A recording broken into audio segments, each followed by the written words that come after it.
Welcome to my channel. இன்றைக்கி இந்த வீடியோவில் நம்ம பார்க்க போகிறோன்னா ஒரு ஈஸியான மஷ்ரூம் பிரியாணி தான். இது செய்கிறது ரொம்பவும் ஈஸி. வாங்க இப்போ எப்படி செய்கிறதுன்னு பார்க்கலாம். அதுக்கு முன்னாடி நம்ம சேனல் நீங்கள் சப்ஸ்கிரைப் பண்ணலாம், மறக்காமல் சப்ஸ்கிரைப் பண்ணிக்கோங்க. இப்போ ஒரு குக்கரில் நான் 3 டேபிள் ஸ்பூன் ஆயில் ஆட் பண்ணியிருக்கேன். ஆயில் லைட்டாக சூடாகி வந்ததும் ஹோல் ஸ்பைசஸ் நான் சேர்த்துக்கிறேன். பட்டை, லவங்கம், ஏலக்காய் 3 சேர்த்துக்கிறேன். சேர்த்தது லைட்டாக பொரிஞ்சு வந்ததும் நான் 3 மீடியம் சைஸ் வெங்காயத்தை கட் பண்ணி வச்சுருக்கேன். அதை இதில் ஆட் பண்ணிக்கலாம். வெங்காயம் நல்லா வதங்கட்டும் எண்ணெயில். இப்போ இதோட நான் 4 பச்சை மிளகாய் ஆட் பண்ணியிருக்கேன். பச்சை மிளகாய் ஆட் பண்ணிவிட்டு நல்லா மிக்ஸ் பண்ணி விட்டுக்கோங்க.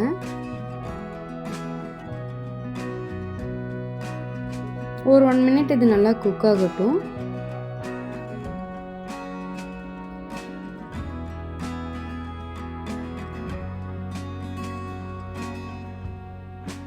இப்போ நான் புதினா தழை, கொத்தமல்லி தழை ஆட் பண்ணியிருக்கேன். இதில் 1 கைப்பிடி அளவு கொத்தமல்லி தழையும் 1/2 கைப்பிடி அளவு புதினா தழையும் ஆட் பண்ணிக்கோங்க. ஆட் பண்ணிவிட்டு இது நல்லா எண்ணெயிலே சுருங்கி வர வரைக்கும் வதக்கி விட்டுக்கோங்க.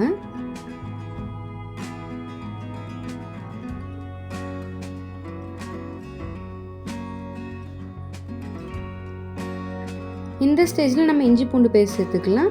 நான் 2 டேபிள் ஸ்பூன் இஞ்சி பூண்டு பேஸ்ட் ஆட் பண்ணியிருக்கேன். இஞ்சி பூண்டு பேஸ்ட் சேர்த்து நல்லா மிக்ஸ் பண்ணி விட்டுக்கோங்க. லோ ஃப்ளேமில் வச்சு குக் பண்ணிக்கோங்க, ஏன்னா டக்குன்னு அடி பிடிச்சிடும். இந்த மாதிரி நல்லா வதங்கி வரட்டும். இப்போ இதில் நம்ம சில்லி பவுடர் ஆட் பண்ணிக்கலாம்.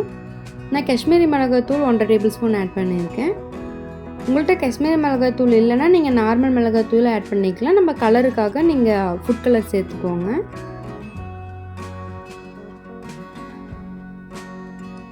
நல்லா மிக்ஸ் பண்ணி விட்டுக்கோங்க. இந்த ஸ்டேஜில் நான் 2 மீடியம் சைஸ் தக்காளி இதில் கட் பண்ணி ஆட் பண்ணியிருக்கேன்.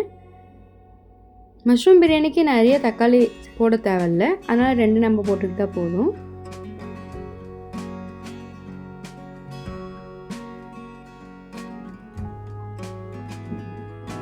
தக்காளி நல்லா குழஞ்சி வெந்து வரட்டும்.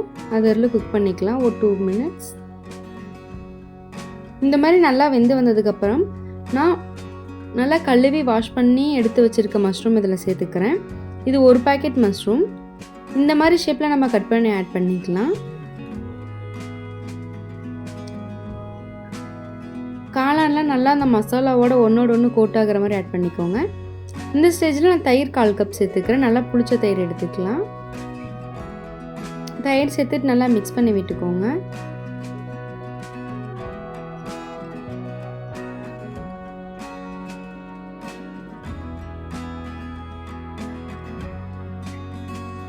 ஒரு 2 மினிட்ஸ் நல்லா மஷ்ரூம் வேகட்டும். இந்த மாதிரி லைட்டாக மஷ்ரூம்லேருந்து தண்ணி வெளிவிடும். அந்த டைமில் நம்ம அரிசிக்கு தேவையான அளவு தண்ணி ஊற்றிக்கலாம். நான் 1 டம்ளர் அரிசி எடுத்துருக்கேன், அதுக்கு 2 டம்ளர் தண்ணி ஆட் பண்ணியிருக்கேன். நீங்கள் எந்த அளவு நீங்கள் அரிசி எடுக்கிறீங்களோ அதே அளவில் அளந்துக்கோங்க. இப்போ நான் 1/2 மணி நேரம் ஊற வச்சுருந்த அரிசி இதில் நான் ஆட் பண்ணியிருக்கேன். நம்ம வீட்டில் நார்மலாக யூஸ் பண்ணுற சாப்பாட்டு அரிசி தான் இதுக்கு எடுத்திருக்கேன். ஆட் பண்ணிவிட்டு இந்த ஸ்டேஜில் உப்பு காரம்லாம் கரெக்டாக இருக்கான்னு செக் பண்ணிக்கோங்க. பத்தலைன்னா லைட்டாக ஆட் பண்ணிக்கோங்க. இந்த மாதிரி லைட்டாக கொதி வந்ததும் குக்கரை மூடிக்கலாம்.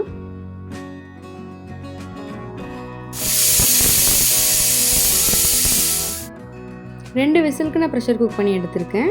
விசில்லாம் அடங்கினதுக்கப்புறம் ஓப்பன் பண்ணி பார்க்கலாம். பாருங்கள் எவ்வளோ அழகாக உதிரி உதிரியாக நம்மளுக்கு மஷ்ரூம் பிரியாணி கிடச்சிருக்கு. நான் சொன்ன மெஷர்மெண்ட்டில் நீங்களும் மறக்காமல் ட்ரை பண்ணி பாருங்கள். ரொம்ப சூப்பராக இருக்கும். அவ்வளோதான், ஒரு சூப்பர் அண்ட் டேஸ்டியான மஷ்ரூம் பிரியாணி இஸ் ரெடி.